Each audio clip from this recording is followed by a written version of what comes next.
Hello and welcome along to Aston Villa from the stands. I hope you're well. Make sure you smash the like button on this video, subscribe to the channel if you're new, and of course, get in the comment section, whether it's live or on replay, on your thoughts on today's Aston Villa transfer news as we edge closer to the 1st of July, the 30th of June, whichever deadline you want to take into consideration. More Aston Villa news and rumours has appeared. We're also going to talk about today Jhon Duran, the crazy situation that guy's got himself into. And we really have to question, have Aston Villa let him go stupidly, or should we have kept hold of him? Also, Gabriel Sara, we're back in discussions with him. More news has evaded about him. And what about the Deadwood? The Deadwood. Are we rid of the Deadwood in the Aston Villa squad? Well, there's more news coming out about the likes of Kane Kesler-Hayden, of course, Louis Barry, and the likes of Dan Donkey as well. So big up to each and every one of you. Make sure you're smashing the like button. Subscribe to the channel and get in the comment section. I think today is a good start on none other than, of course, Jhon Duran. Jhon Duran. We have to talk about this guy. I think it's a very poignant story. And it's a question again of, did Aston Villa really let this guy go at the right time?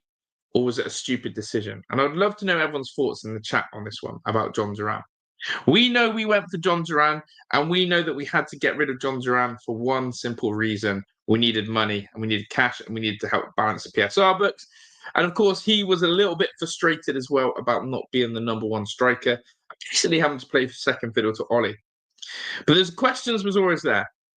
There was always a conversation around Jhon Duran. Number one, is he as good as we think he is? Is Jhon Duran a world-class talent? Is Jhon Duran this really good striker, this really young, prolific striker that we simply should be, reining in and then flourishing at Villa? Well, the other side of it was Jhon Duran too much of a maverick? Is this going to be a Mario Balotelli type situation? And if you think of a player like Mario Balotelli, was hyped up as one of these brilliant young Italians, on the ball, could do wonderful things, but off the pitch was an absolute nightmare. And in the end, Mario Balotelli, when you look back at his career, you don't think about Balotelli for his footballing reasons. You think about Balotelli for his off-the-field antics. Well, it seems that Jhon Duran obviously came into a good sort of window of opportunity by taking the field by storm for Aston Villa before January, scoring massive goals in our Champions League campaign. And dare I even say it as well, Jhon Duran was our third top goal scorer of the season, just to let that one sink in. But the news is clear about JD, and we're going to sort of touch on that one as well, is the fact that Jhon Duran went to Al Nassr and we cashed in potentially at the right time. Now, would I love to see Jhon Duran back at Aston Villa is a really, really interesting point.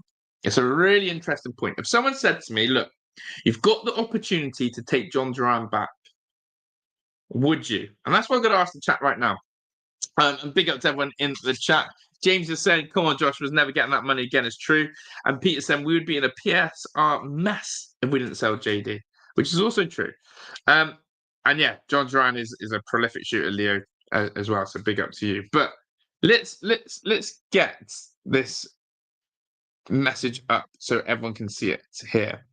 Okay, this was the situation about Jhon Duran. Fabrizio Romano said it's definitely over between Jhon Duran and Al Nassr. Fenerbahce are now closing in on the deal after green light from Al Nassr for the Colombian striker to leave the club. Director Ozak on it to agree full terms with Duran and bring him to Fenerbahce. Again, we were talking only yesterday.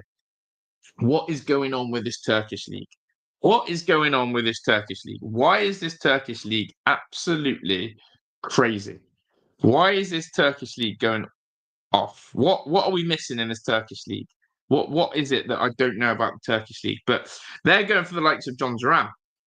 And I'm thinking, damn, this has also now hindered the Jadon Sancho situation.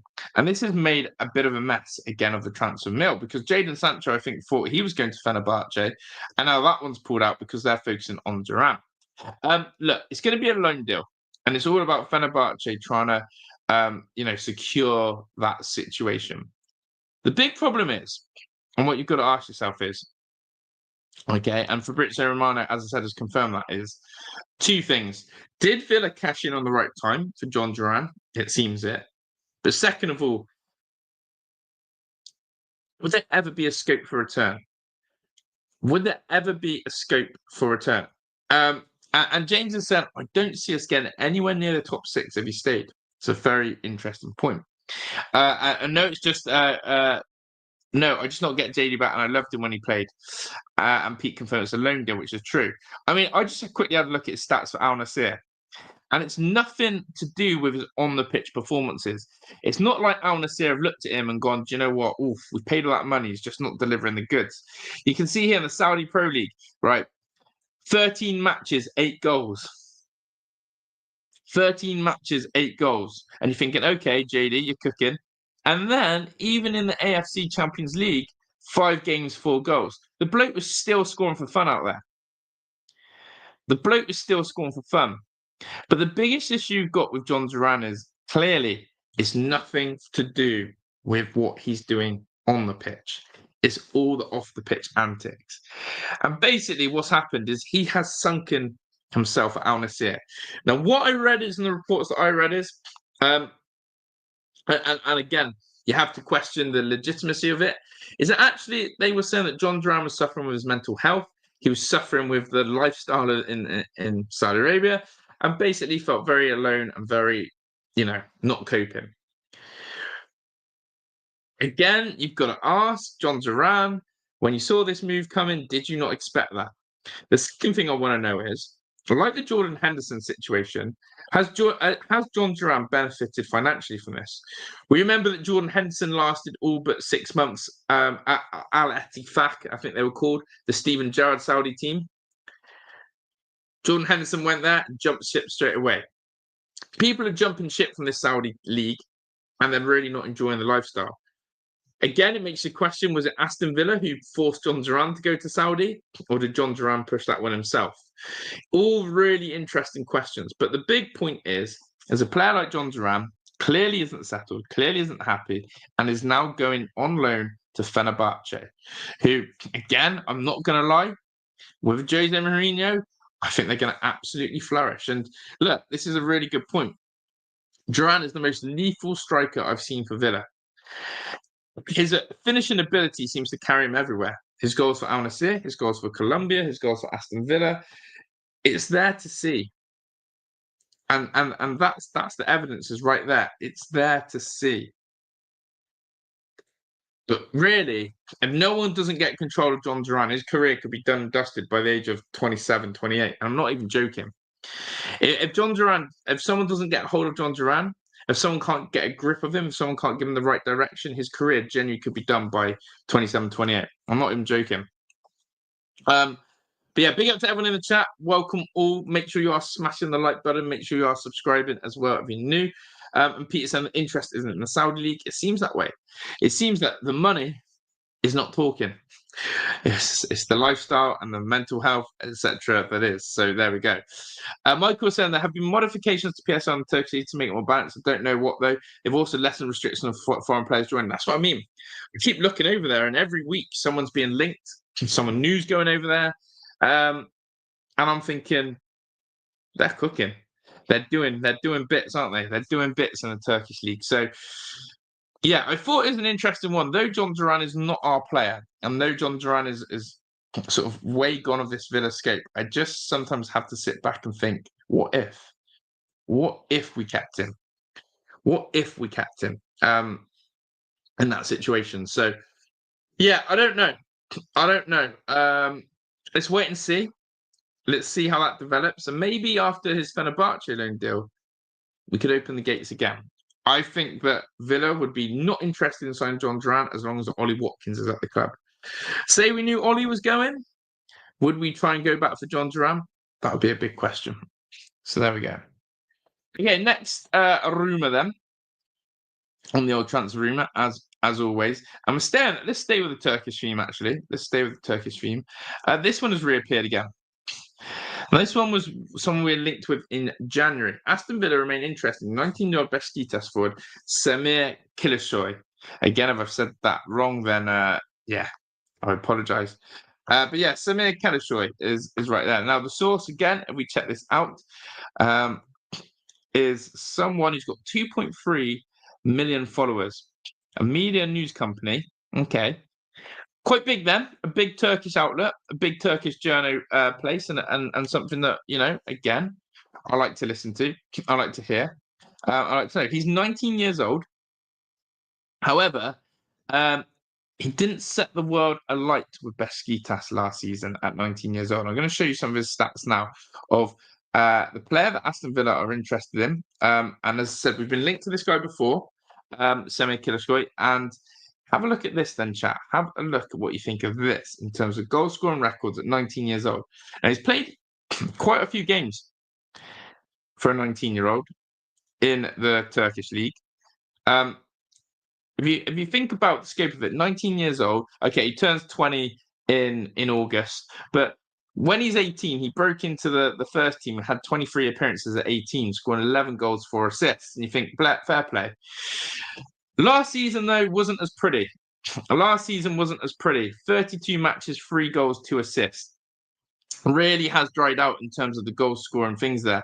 And again, it's one of those Villa would be looking at and going in terms of salary, in terms of wages, could be pretty cheap. But second of all, again, is this a young prodigy? Is this someone that Villa, as we've been seeing, like to go for the younger generation of players and hoping to make something happen of it? You have to let me know on that one. So there's one story that's coming. And big up to everyone. Let me know again your thoughts, or if you know anything about Semih Kilicsoy, if you've been linked to him, or have watched any of him, then do let me know. But yeah, that is players in question. And again, I said this yesterday. The one thing that has surprised me is that the links and the caliber of players in which Aston Villa are getting linked to are not the scope of players that I ever imagined. I never imagined us to get linked to these sort of rogue names. I thought we'd be going for more household European established names, and that's not quite happening. So interesting to see on that one. Here we go then. Next one, a centre back. As we know, we are looking for a right back / centre back. And here's another option. Bologna centre back Jhon Duran is of interest to 6 Premier League clubs, with Aston Villa and Bournemouth, the two have actively inquired about a potential deal, both aiming to negotiate below his 24 million release clause. I believe that's another Colombian. Again, Jhon Duran. Again, very, very early stages. Apparently, we are 2 of 6 Premier League clubs who are very strong in for a centre back. Can he play? Can he play right side of the defence? Let's have a quick look now and see what we're getting out of this guy. But yeah, he's a Colombian international, plays for Bologna. I do wonder if he can play on the right side of a back 4. Let's have a look. Here's some of his stats here. Don't know too much about him. But yeah, what we were saying in the chat, as I said, how are we feeling about the PSR deadline? How are we feeling about some of these links? Are you still confident Villa are working in progress and doing well in what we're trying to achieve? Here is the Bologna centre-back then. Apparently us at Bournemouth are slightly ahead of the pack in chasing. Doesn't necessarily mean anything as such. But here we go. So his contract expires next year, so potentially would be going on a free. So that's why it makes him more likely to leave. He's born in 1998, so 27 years old, Colombian international centre back, bit of a unit. Price tag around 25 mil. Injury record pretty good, 76% the starting 11, 76% minutes, 32 out of 38 games.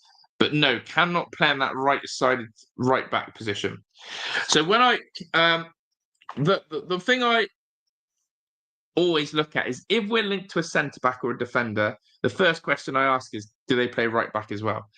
Because I know Aston Villa are trying to cut corners by getting a right back and a centre back in one player. So Jhon Duran, I'll be very surprised because of his lack of versatility if we go in for there, but we'll have to wait and see. Right, a re-emerging story. Big Anthony Clark said, Villa are teach just like Chelsea. We haven't officially sold our women's team yet, if that's what you're implying. But let's wait and see. We haven't officially sold our women's team. We don't know what our PSR magic trick is going to be yet, but we haven't officially sold our women's team. So we can't be tarnished with that brush yet. The club has it under control, no worries. I didn't see any links to Matson and Anana. Agree on that one. Anana keeps getting linked very vaguely to Saudi, but I don't think it's got any fruition whatsoever. Okay, here we go. This one doesn't go away. This was from Tom Collins again. We said that he got questioned a little bit yesterday in terms of his reliability as a journo. There has long been talk of interest in Jacob Ramsey from Newcastle and a possible exchange deal with Harvey Barnes, though that seems to have cooled at present. What does this mean then, Tom? What does this mean? Does this mean that this deal is going to re-emerge? Does this mean that this deal is not dead in the water? Or does this mean that you're just making it up? What do you think in the chat? Would you do this? Now, if I was to say to you, Newcastle want Jacob Ramsey, a little bit of cash, and we get Harvey Barnes. How happy would you be with Harvey Barnes being our left winger? If I said to you, this season, Harvey Barnes starts left wing for Aston Villa, what's your predominant thoughts, feelings, and emotions around that one? Are you happy with that? Are you happy? Would you be happy to see Harvey Barnes? Have you rated Harvey Barnes? Do you not rate Harvey Barnes?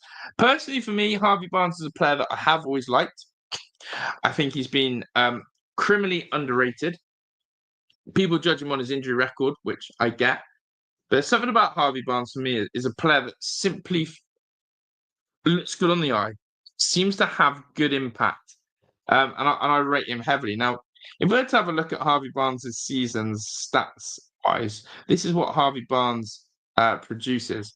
But yeah, let's see what you guys are saying. Stephen Barson claims that Aston Villa are the only club sweating on PSR deadline. All talk shit. True. Pete wouldn't like to see JJ go for Harvey Barnes. That's fair. I'm Jacob. Wish Arsenal cheats out. If you can't beat them, join them. Look, whatever happens with Aston Villa and the women's team on deadline day is where I'll comment on whether we've done business right. I think that's where we have to go with that one. We can't comment until we see it happen. These are Harvey Barnes' numbers.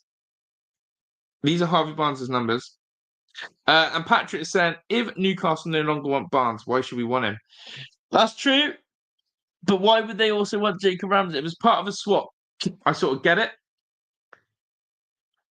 But I get your point. Actually, Patrick. Newcastle, then. He's had 33 games this season, 9 goals, 4 assists. Not bad. Better than Jacob Ramsey. In fact, I think it's the other way around for Jacob Ramsey. I think Jacob Ramsey is something like 4 goals, 7 assists, something like that. He's had more GA than Jacob Ramsey. Season before for Newcastle, had a bit of injuries, 21, 5-3. Remind me what he did at Leicester. Why did I like Harvey Barnes so much? Yeah, he's done okay. He's more... He does chip in with goals, to be fair. If you do look at Harvey Barnes, which is something I'm probably missing from Harvey Barnes, is that he does actually like to chip in with goals.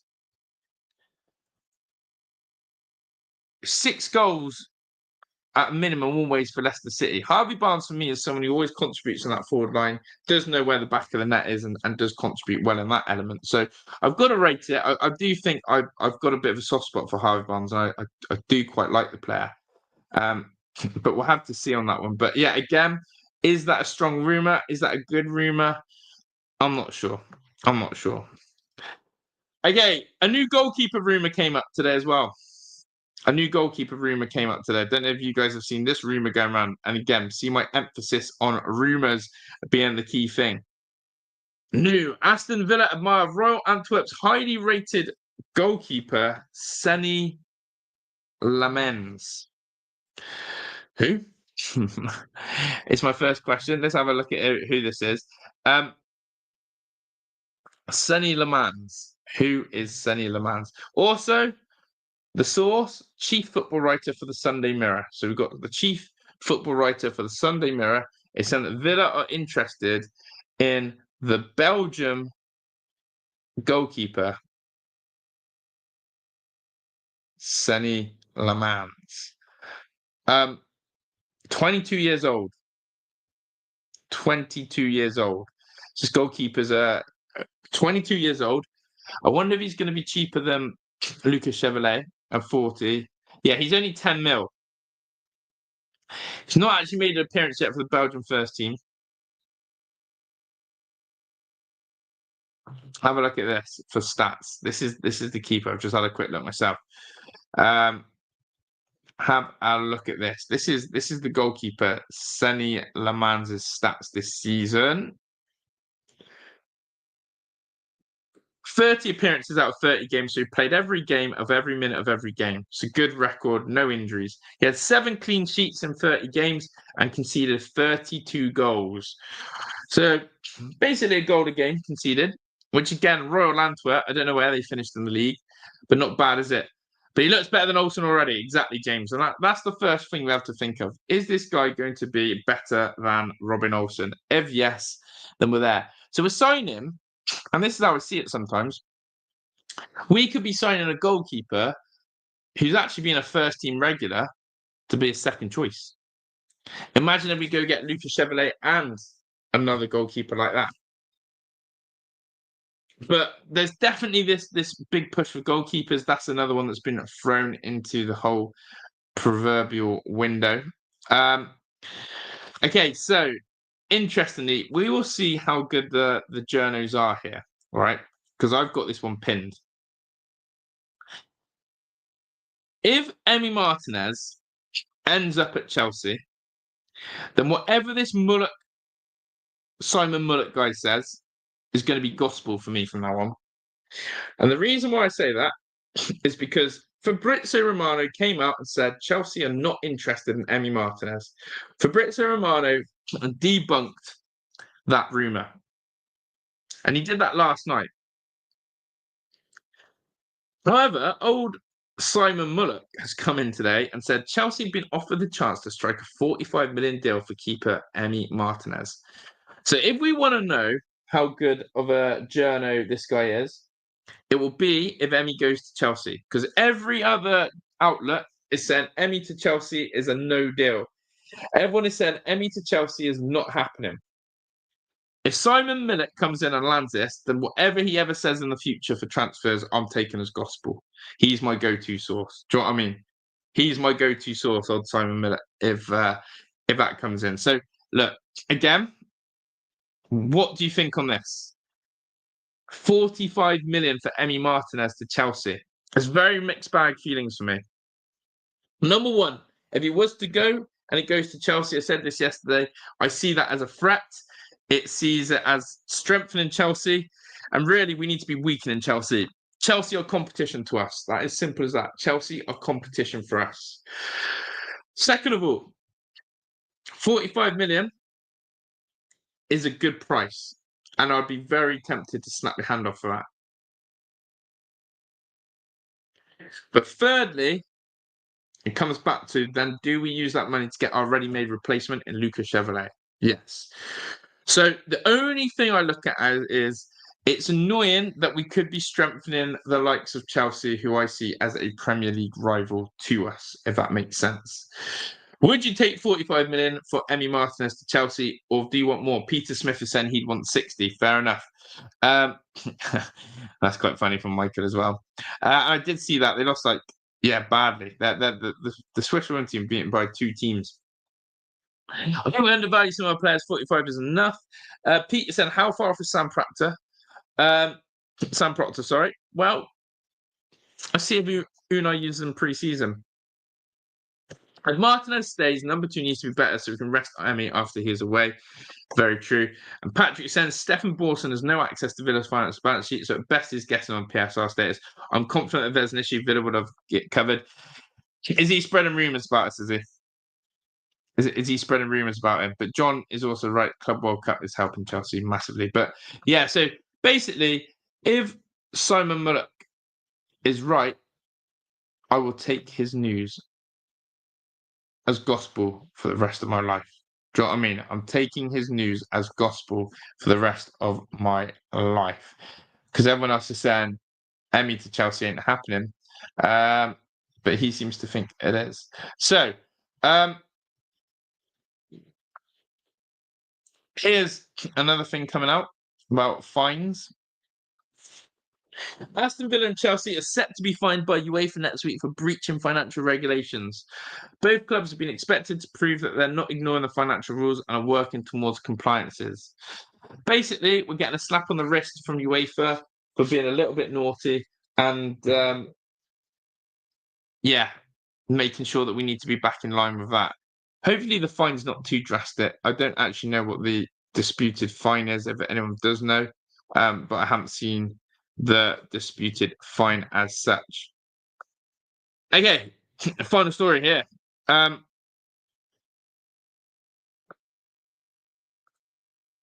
Gabriel Sara, this really highly regarded central midfielder for Galatasaray, has said this.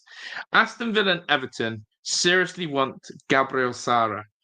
Galatasaray could sell Gabriel Sara for 4 or 5 million euros more than the transfer fee they paid, but Okan Hoka did not want him to leave.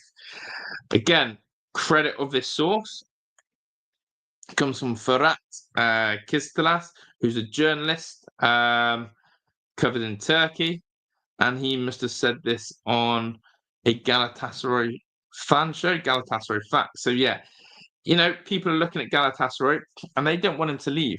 We talked about Gabriel Sara the other day, We talked about Gabriel Sara the other day, and people really did not want this guy to leave at all.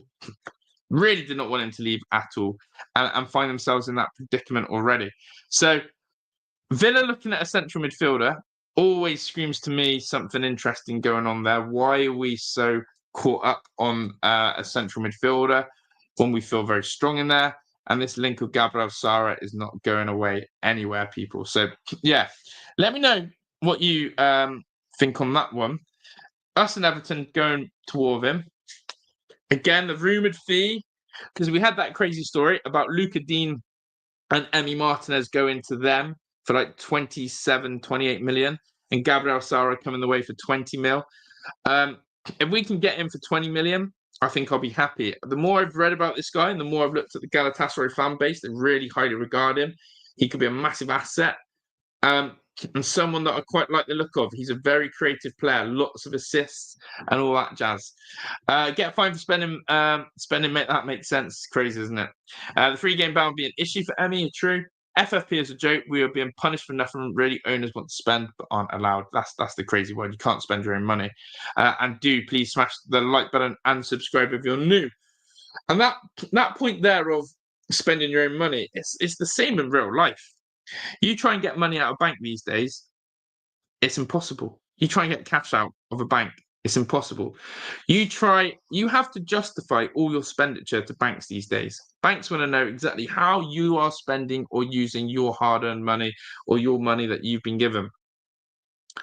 Same with FFP. Basically, all our owners, Narcís Suarez and Wes Edens, are basically being said, yeah, you got your money, but we want to know every crook of it. We want to know how you're spending it, how you intend to use it, what's your catch, why are you like this, X, Y, and Z. It's all got messy. It's all got too weird. It's all got too restrictive, and nothing is being dealt fairly with it. And that is the frustrating part of it all. It really is. So, yeah, we have to wait and see how that goes about. They think it's to stop clubs getting liquidated. I don't know if it is. It's just that any club can spend a few billion over 10 years and cap an amount of players in the squad. It's true. It's annoying FFP, but imagine if we overspent and went bust. That's what they're trying to stop. Yeah. Spurs take out massive loans, but it doesn't affect PSR. What a joke. And PSR only exists to stop top clubs challenging the top 6. 100% true. 100% true. You guys are speaking facts in the chat today. Absolute facts. But yeah, big up to each and every single one of you. I do appreciate you out here and appreciate all your support on the channel today. We, as I said, will be doing a watch along. I don't know if you saw the community post, but we're on the watch along hype tonight. We are doing the England watch along for the England Euro final. Hence why I got the England shirt on. So if you fancy doing a watch along, if you're going to watch the England game tonight, and that's what your plans are, then join me on Big Up for the England under-21 final. I'm going to spam it in there a few times. This is what it looks like. This is the platform that you need to come over to. And we'll be doing that watch along there. And yeah, hopefully enjoying some football, as you can see. And this is the chat here. So if you put in the chat, you can write in there, come on, England. They can see it. Jamesy's in the chat already. We've already got Jamesy watching, and he's in there. And the game obviously starts very soon. But yeah, that's what we're doing. We're on the big up for that, people. So do come over, do get involved in that. Get involved and do come and join the big up. Absolutely. Pete is going to the pub. Pub is cool. No worries, Pete. Enjoy that. And if owners money, no debt placed in the club, but have a 10-year cap, like exactly. It's all about doing the checks and balances on owners first. So, people, I'm going to load up on Big Up in a second. Going to get myself sorted, get a drink, do all those good things. So, thank you for watching. Get involved. I want to see some Up the Villas or Come on England in the chat tonight. It is a final, the under 21s. As I said, let's have some Come on Englands in the Big Up chat so I can see what you've been up to, what you're doing. I'm going to spam it a few more times. Come and join in here. It's free to join. There's no adverts. Which is, unlike YouTube, there are no adverts in this. Come and join it. Come and join a bit of a watch along, and we can have a joke, a laugh, talk about England, and we can talk about Villa even more if you want to continue that conversation. But yeah, apart from that, guys, big up to each and every single one of you. Make sure you smash the like. We are a couple of days away from the big deadline. As always, your support on the channel is invaluable. Get on this link right now. I'm out of here. Big up. Bless up. See you on the big up. Ta-da.